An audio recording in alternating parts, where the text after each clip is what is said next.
என் பொண்ணு இறந்து இன்னையோட 19 நாள் ஆச்சு. இன்னைக்கு வரைக்கும் எந்த நீதியும் கிடைக்கல, எந்த நியாயமும் கிடைக்கல. எல்லாருமே பார்த்துட்டு வந்துட்டேன். சிஎம்க்கு பெட்டிஷன் போட்டேன், அதுக்கு எந்த ரிப்ளையும் வரல. காமாட்சி எம்எல்ஏ போய் பார்த்துட்டு வந்தேன், அவங்களும் எந்த ஸ்டெப்பும் எடுக்கல. காஞ்சிபுரத்தில் போராட்டம் கிடையாது, எல்லாம் போராடிட்டு வந்துட்டேன்.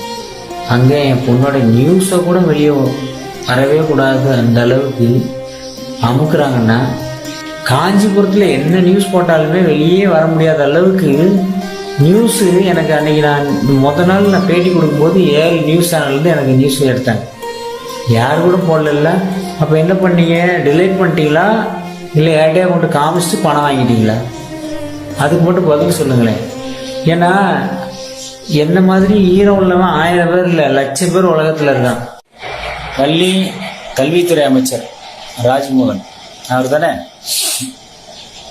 எல்லா பிள்ளைங்களுமே எல்லா ஸ்கூல்லையுமே எல்லா பிரச்சனையும் இருக்கு.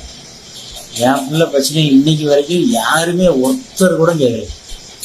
அப்போ நீங்கள்லாம் என் போஸ்டிங்கில் இருக்கீங்க, அந்த போஸ்டிங் எனக்கு கொடுத்துருந்தா நான் பார்த்துருப்போம்ல? இல்லை, அந்த போஸ்டிங் எனக்கு கொடுத்துருந்தா அதுக்கான வேலையை நான் பார்த்துருப்போம்ல?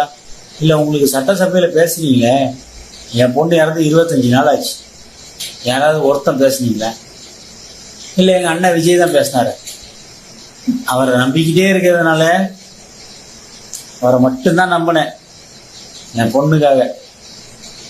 நான் அவரு கை கொடுக்கல, ஒருத்தன் கூட பேசலை. என் பிள்ளைகள் மாதிரி நிறைய பிள்ளைங்க மாட்டியிருக்குன்னு சொல்லி சொல்லி சொல்லி வீடியோ போட்டா அதெல்லாம் ஷேர் பண்றதுக்கு எவனுக்கும் துப்பு இல்லை. நம்மளோட கேஸை மட்டும் அமுக்குறானுங்க. ஏன் அமுக்குறான்னு தெரியல. ஏன் என் பிள்ளைய பார்த்தா தெரியல? என் பிள்ளை எந்த தப்புமே பண்ணலங்கிறத நானே சொல்றேன்.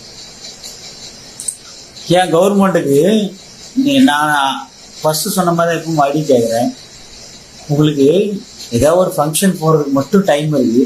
இவ்வளவு நாளா என் பொண்ணு இறந்து 25 நாள் ஆச்சு, உனக்கு ஒருத்தன் ஃபோன் பண்ணி என்கிட்ட கேட்டுக்கலாம்ல?